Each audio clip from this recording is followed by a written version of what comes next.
కార్యక్రమానికి అధ్యక్షుడు కరుణాకర్ గారికి, కుమార్ గారికి, పూజ్యులు పెద్దలు ఈ కార్యక్రమానికి మద్దతుగా విచ్చేసినటువంటి ఎల్ఓపి కౌన్సిలర్, మోసపోయేటోడు ఉంటే మోసం చేసేటోడు చేస్తూనే ఉంటాడు.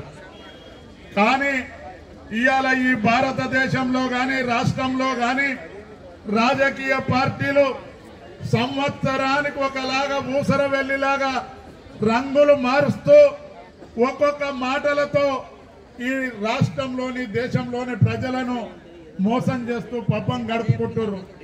అందులో భాగంగా ఈ రాష్ట్రంలో ఈ దేశంలో అత్యధిక జనాభా ఉన్న బడుగు బలహీన వర్గాలను కూడా మోసం చేయాలనే సంకల్పంతో కాంగ్రెస్ పార్టీ జాతీయ నాయకుడు రాహుల్ గాంధీ గారు జిస్కి జితనీ సంఖ్య ఉస్కి ఉతనీ భాగీదారీ అనే నినాదంతో ఈ తెలంగాణ రాష్ట్రంలో 42% బీసీ డిక్లరేషన్ అని చెప్పి ఆఖరికి మన రాష్ట్రంలో ఉన్న బడుగు బలహీన వర్గాలను కూడా మోసం చేయడం జరిగింది.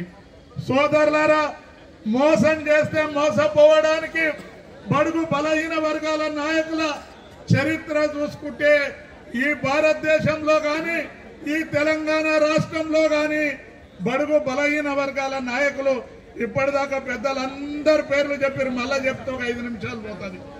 ఆ విధంగా మోసం చేస్తే మోసం చేయడానికి లేదు. ఇవాళ సోదరులారా, ఇవాళ భారతదేశం ఒక రాజ్యాంగం ఇచ్చింది.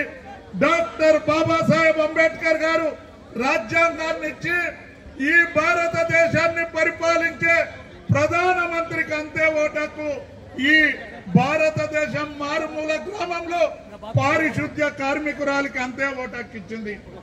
ఇవాళ బడుగు బలహీన వర్గాలు ఈ దేశంలో 80% పైగా ఉంటే 2-3% ఉన్నోళ్ళు ఈ దేశాన్ని రూల్ చేస్తా ఉన్నారు.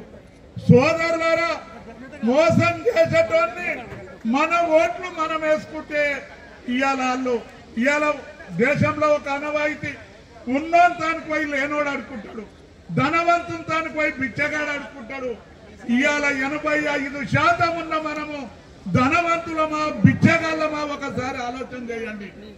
ఇవాళ మన ఓట్లు వేసుకొని వాళ్ళు పెత్తనం చేస్తున్నారు.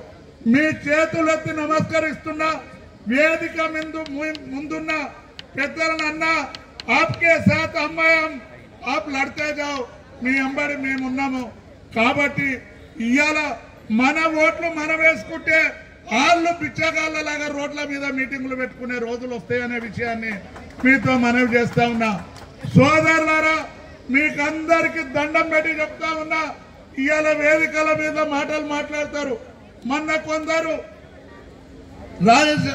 ఈయన రేవంత్ రెడ్డి గారి ఫ్లెక్సీకి పాల పాకెట్లు విసుకుతారు. వెనకడికి ఒకసారి అన్నాడు ఒక పత్రిక, ఆయన బడుగు నేతలు కాదు బాడుగ నేతలు అని.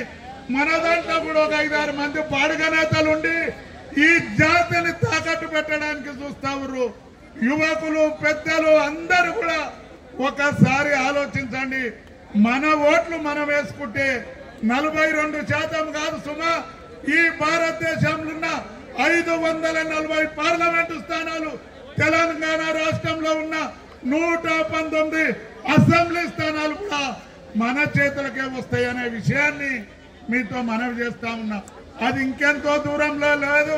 అది తుపాకీ బట్టి యుద్ధం చేయాల్సిన పని లేదు, లాఠీ బట్టి ఫైటింగ్ చేయాల్సిన పని లేదు. మనకు నాయకత్వం ఉంది. రాజ్యాంగం ఇచ్చిన ఓటు హక్కును పడదసాటు పోయి అమ్ముడు పోకుండా మన ఓటు మనం వేసుకుంటే తప్పక రాజ్యాధికారం వస్తుంది అనే విషయాన్ని నేను మనవి చేస్తా ఉన్నా. సంపద మన తానుంది, ఓట్లు మన తానున్నాయి. యూనిటీ వచ్చి అవేర్నెస్ అనేది ఒక్కటి వస్తే చాలు రాజ్యాధికారం వస్తుంది. కానీ వాళ్లకు డబ్బులు కావాలి, అబద్ధాలు ఆడాలి, మంది దానికి పోయి బీక్ మంగాల్సిన పరిస్థితి అగ్రవర్ణాలకు ఉంటుంది. కానీ మనకు లేదు. మనకు సంపద ఉంది, యూనిటీ ఉంది, అవేర్నెస్ ఒక్కటి తెచ్చే బాధ్యత వేదిక మీద ఉన్న పెద్దలందరూ కూడా ముందుండి తీసుకోవాలని కోరుకుంటూ సెలవు తీసుకుంటున్నాను. జై హింద్, జై బీసీ, జై తెలంగాణ. Thank you. ప్రెసిడెంట్ ఎమ్మెల్యేలు మాజీ ఎంపీలు, ప్రజెంట్ ఎంపీలు, రాష్ట్ర కార్పొరేషన్ చైర్మన్, తర్వాత కుల సంఘాల లిస్టు చూసి పిలుస్తాం. దయచేసి అర్థం చేసుకోండి, మిగతా వాళ్ళు దిగాలమ్మా. మాజీ బీసీ కమిషన్ సభ్యులు, నీవు అట్లే ఉండు, చేయకండి మా ప్రోగ్రామ్ని. దిగండి అమ్మ, దిగండి. రాష్ట్ర జడ్పీటీసీల సంఘం, రాష్ట్ర నాయకత్వాన్ని వాళ్ళు చూసి పిలుస్తారు. రాష్ట్ర ఎంపీపీల సంఘానికి ఎంపీలు, రాష్ట్ర స్థాయి చైర్మన్లు, సింగిల్ చైర్మన్లు, డైరెక్టర్లు అందరూ కలుపుకొని ఉంటుండదు. కుల సంఘాల పెద్ద